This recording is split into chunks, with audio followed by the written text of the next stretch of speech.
Well, good morning, everyone. Here we are again on another day of Democrat shutdown. So I wanted to come out and just share with you some thoughts, answer some questions, tell you, I guess, reiterate the simple truths of how we got here. Those truths have been obscured just a bit because the Democrats are in a relentless effort to spin the facts, but it's always good when the facts and the evidence are on your side. And I don't want you to listen to the arguments of politicians. If you're watching at home, I want you to look at the real facts. And I'm going to try to here in a very abbreviated summary manner to present those to you. And the facts are very clear.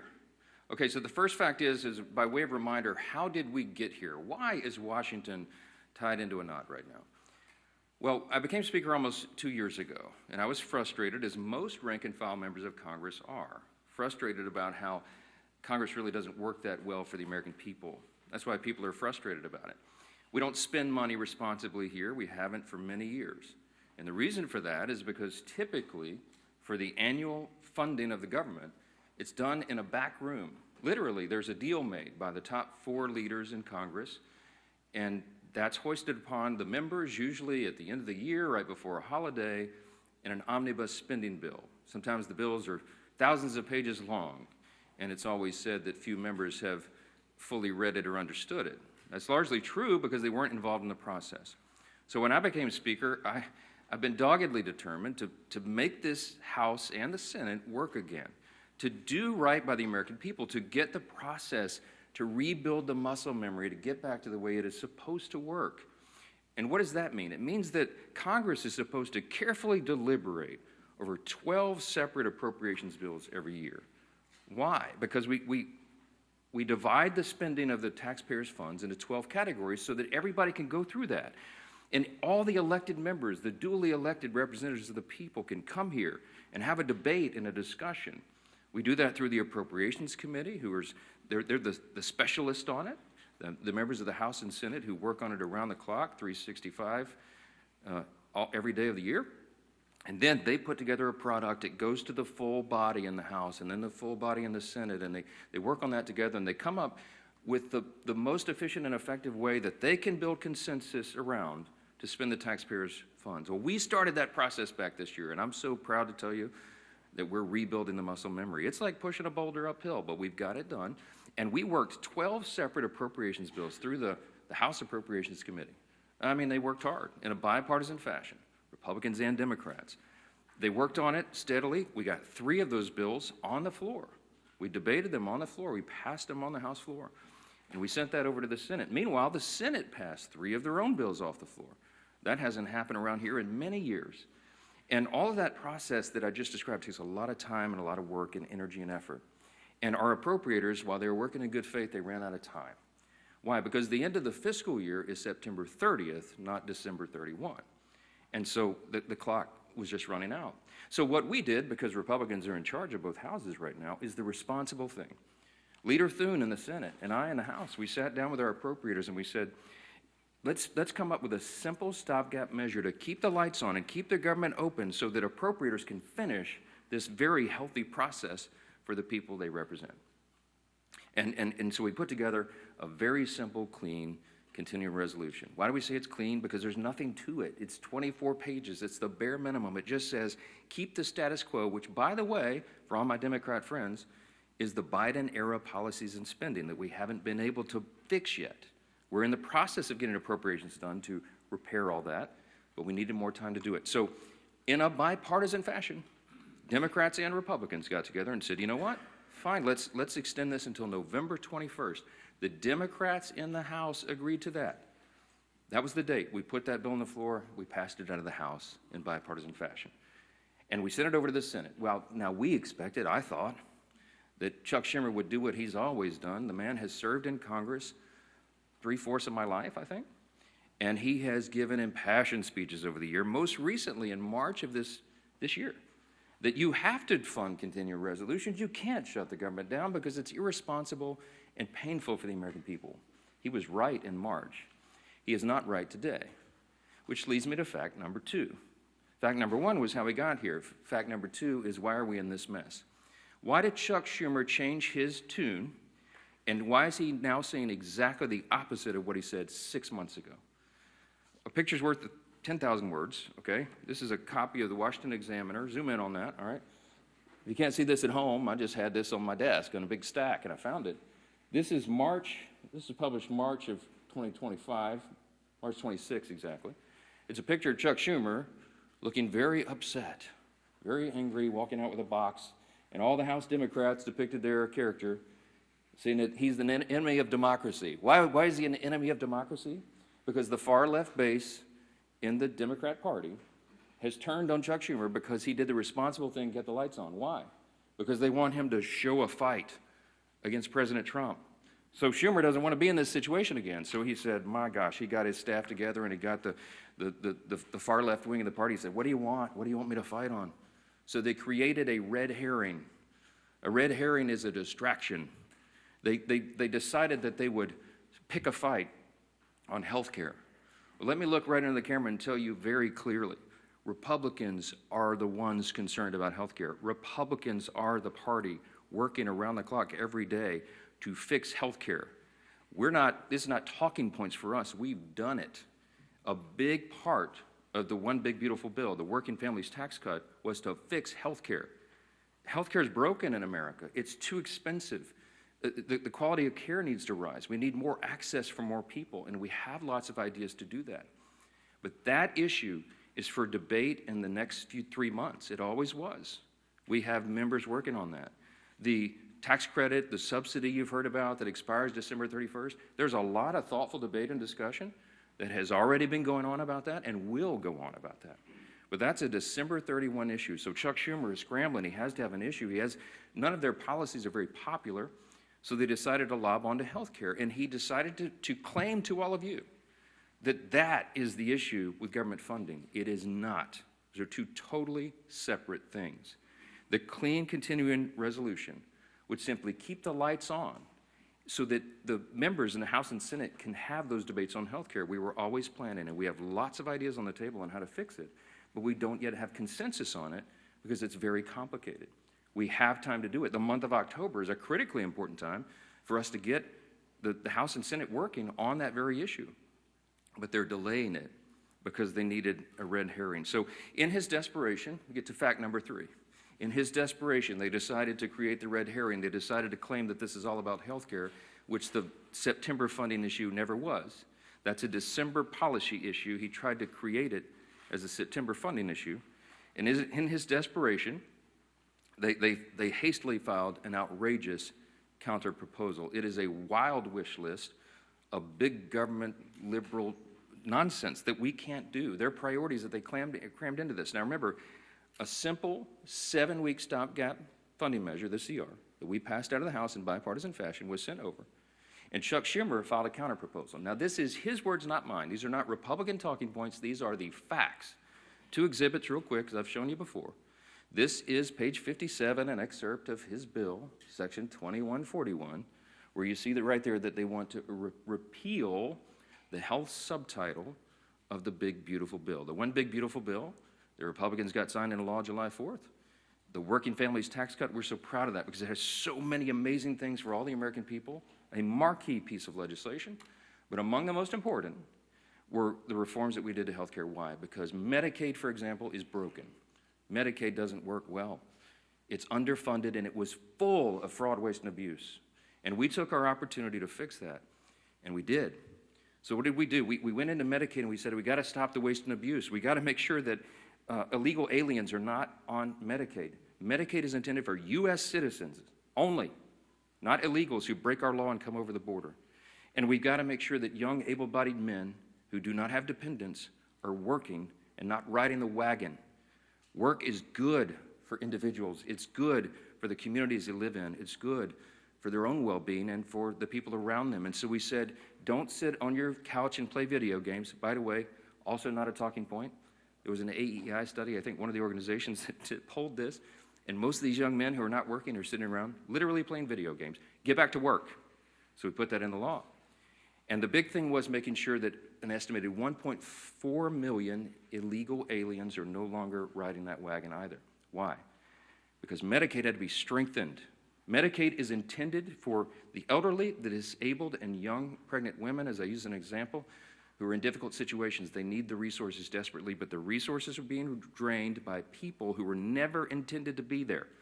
And so Republicans got busy and fixed it. We put it in the big, beautiful bill. So, back to fact number 3, I guess I'm still on. Chuck Schumer files a counterproposal and says, we want to reverse all that. Well, among the effects, among the things that he would reverse is putting illegal aliens back on the program. Don't take my word for it.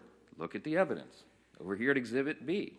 This is the list of the actual provisions that would be reversed if Chuck Schumer's language was voted on and passed. Among those, it would end, see, these are the provisions, the Working Families Tax Cut Act, these are the provisions of our bill that did each of these things. We ended Medicaid funding for most non-citizens. They would reverse that, and it would cost American taxpayers, hardworking Americans, an estimated $6.2 billion. And you see, you just go down the list. The California loophole, you know what they did in California? Gavin Newsom and the team out in California? They expanded Medicaid to cover all able-bodied illegal alien adults. These men who could be working or whatever, I mean, they're not even citizens, never intended by Congress. They put that on the tab of the taxpayer. And so we reversed it. Chuck Schumer would repeal that. He would repeal those repairs, and this is what it would cost you. Do the math. I won't go through each line, but it's on the website, speaker.gov. You can pull this up. It amounts to $192 billion, $192.8 billion. So almost $200 billion that Chuck Schumer wants to put back in. Also, by the way, while he's repealing our health subtitle, he would also repeal the $50 billion that Republicans put into the bill to support our rural hospitals around the country. Why would Chuck Schumer do that? Because he's desperate for political cover. Let me keep going on this. By the way, these are enhanced COVID-era spending under Joe Biden for all this healthcare stuff. It was stolen, fraud, waste, and abuse, rife throughout the programs, and we fixed it, and they want to reverse that. By the way, this has always been what the Democrats wanted to do. You all remember, I know, the 2020 presidential election. We've all seen the video over the last week or so, where they asked every single candidate for the Democrat nomination on the stage running for president, is it your intention to give health care to illegal aliens who come into the country? Every single one of them raised their hands, including Joe Biden and Kamala Harris, and that explains a lot of this. All right, that's the facts. And I went on all the shows. I've been on all the programs, as many as I can, to just lay this out.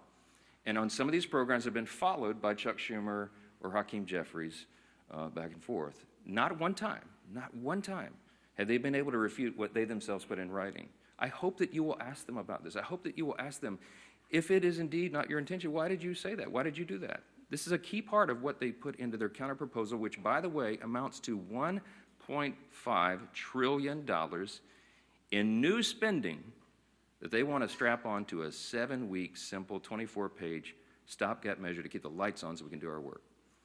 Fact number 5, don't ask me, because here's the answer. Why aren't you negotiating? There's nothing for us to negotiate. The House has done its job. The House Republicans right now are working hard in their districts all around the country. They're meeting their constituents' needs. They're going and explaining and providing the answers, and they're trying to help them navigate through this madness. Some of our Republican colleagues, we had a big conference call on Saturday. Many of them are working throughout. They're making trips to all their rural hospitals in their district to help them navigate and access this fund that Chuck Schumer is trying to take away. Republicans are on the job. We want to improve health care. We have ideas and plans to do that, to fix the COVID level madness and adjust Obamacare so that it works for more people, so you have higher access to care and the costs are reduced. And so they're doing that right now, but there's nothing for us to negotiate or to debate right now, because the House already did that. The House did its job. We passed our bill. We did the job to keep the government open, and now it's on the Senate Democrats. And that's the final fact, and I'll take your questions. Fact number 6, hold on, wait. It's just a tease. The ball, I have to finish my case. Here's my closing argument, okay? The ball is in the court of the Senate Democrats. There's only a handful of people in the country who can solve this problem. There's 47 Democrats. Well, 46 and one who caucuses as an independent, I think. I lose track. But there's about 47 of them that caucus together as Democrats, okay? Here's the problem, remembering from civics. We don't have enough Republican votes to fix this because it takes 60 votes in the Senate to break this impasse, to open the government. There's only 53 Republicans in the Senate. We need some Democrats to be thoughtful and responsible and do the right thing, because why? Because real people are being hurt in all these political games. As Chuck Schumer is trying to cover himself and not have another series of articles like this, okay? That's why this is happening. There's a trend in New York that Chuck Schumer represents of electing Marxists. They're about to elect an actual Marxist as the mayor of New York City, the once cradle of capitalism, the largest city in America. It's stunning. And I think it's stunning to Chuck Schumer, too, because while he's a far-left politician, he's not nearly as far-left as these guys, as they want him to be. And so he's trying to find political cover, and in doing that, he's hurting real American people. Who's being hurt? Women, infants, and children on their nutritional programs that are now stalled. Veterans' health services that they desperately need and demand. Go down the list. We've got our troops, Border Patrol agents, TSA agents serving, trying to protect America without pay right now. Half the federal civilian workforce is effectively laid off right now, furloughed. They can't go to work. They don't have the money. Chuck Schumer, for political cover, decided to turn off the funds, and real people are getting hurt. FEMA services. I keep saying this because I live in a hurricane state. We're in the middle of hurricane season, and flood insurance policies cannot be renewed or purchased right now because Chuck Schumer's playing political games. This is real pain for real people. I can go on. There are articles written in the last 2 days. Some of your outlets wrote about low-income Medicaid or Medicare recipients, for example, who have been able to receive health care at home because we expanded that through telehealth and all that. All that is shut down. You have people with autoimmune deficiencies who are also disabled. They cannot go visit the doctor's office. So thankfully, mercifully, they've been able to be treated at home. But all that just stopped. So people are canceling their health appointments with their physicians that is vitally important for them to stay alive, because Democrats over here are playing games. We have one plea and one plea alone. We need a handful of Democrats to stop the madness, reopen the government so that we can get to these critical debates about the year-end policy decisions with regard to the further reforms to health care. Plain and simple, that's where we are. That's the facts, and everybody can draw their own conclusions. Don't listen to the words of politicians. Look at the actual evidence and the facts, and I think the case is very clear. Yes, sir, because you're standing up. Go ahead. Jeffrey just challenged you to debate on the House floor today. Do you see yourself debating him, or would you be when the poll says that about 13% of the people approve of your messaging, then you make desperate pleas for attention, and that's what Hakeem Jeffries has done. Look, my friend Hakeem had his shot. We debated all this on the House floor, as you know, before we passed our bill. He spoke for 7 or 8 minutes. He had all of his colleagues lined up. They gave it their best shot, and they argued, and they stomped their feet and screamed at us and all that. And still, we passed the bill in bipartisan fashion and sent it over to the Senate. The House has done its job. I'm not going to let Hakeem try to pretend for these theatrics. I mean, this is a Chuck Schumer decision. The ball is in the Senate's court now. The House has done this. We don't need to waste time on that nonsense. Those debates have been had. Hakeem is a friend and a colleague. I respect him, but we all know what he's trying to do there. Yes, sir. I'm anxious to get my folks back. And look, I want to bring the House back into session and get back to work, but we can't do it till they turn the lights back on. We need Chuck Schumer to reopen the government, and as soon as he does that, we'll bring everybody back here. Yes, back row. Yes, sir. Why not call the House back into session? Because with respect to what you said at the start about the importance of passing funding bills, there are still 9 funding bills to pass in the House. Yeah, well, we've passed them through the House committee. They're out of committee, and we'll get them on the floor. And the appropriators have been working, and they are working as we speak, on trying to figure out which packages of bills we can move to the floor next. And there's some really good discussion that's been had. I myself have spoken to Democrat appropriators on the other side about these things and our commitments to move that and do it. I'll tell you, this is not some sort of confidential thing. I had I think a fruitful discussion with Senator Patty Murray about 2 days ago, a day or so ago. And I told her it is my full intention that if we break this impasse and we put these bills together, we have 3 of them in conference committee right now. Whatever the conference committee comes up with, I will put on the floor. I'm ready to go. But we've got to open government up so that they can move to that next level, so that conference committee can get that work done. That is small d democracy at its best. You get R's and D's, everybody in the room, and they hash it out, and whatever that final product is, we will move through the process. So we need to reopen government to do that. Yes, sir. Mr. Speaker, I know your intention is that the ACA subsidies don't end until the end of this calendar year.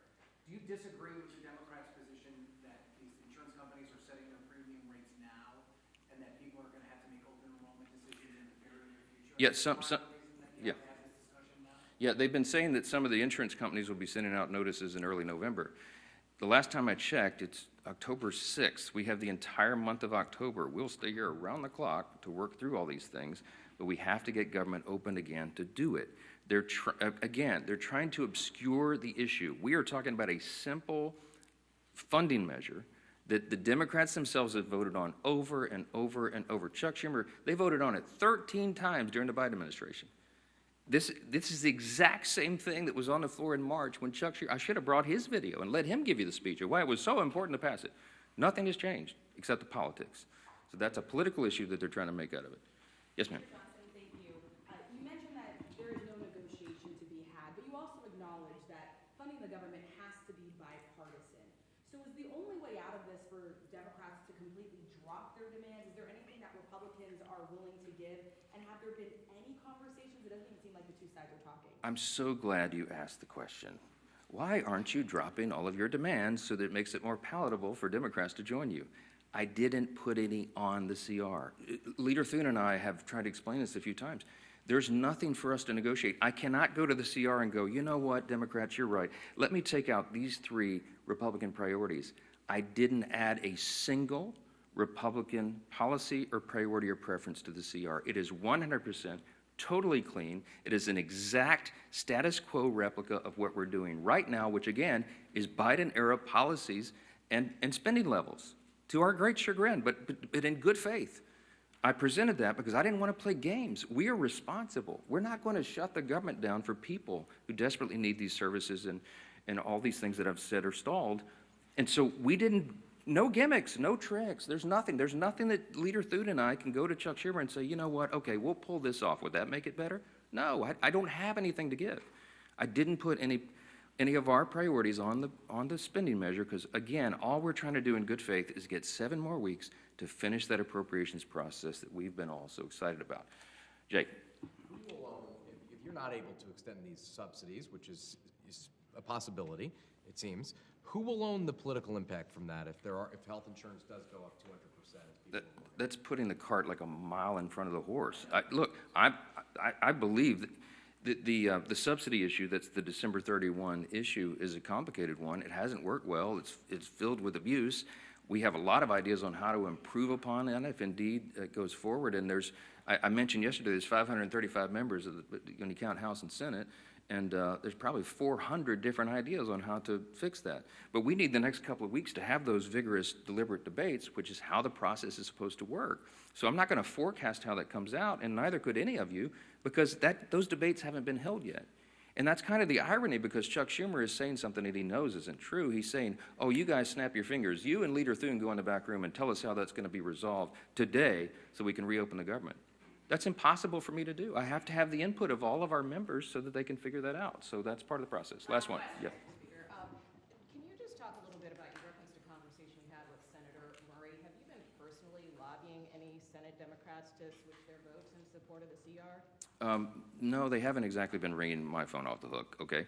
I'm open, always have been, for dialogue with anybody about that, but I think she wanted an assurance from me that what I'm saying is true and that we have every intention of moving the appropriations bills, and I said, yes, ma'am, of course it is. I say the same things privately that I say publicly. We are consistent, and that's why it's easy for me to stand up here and share the facts. When the simple truth is on your side, you have nothing to hide from. I'm just presenting this to the American people. This is the fourth time we've done that.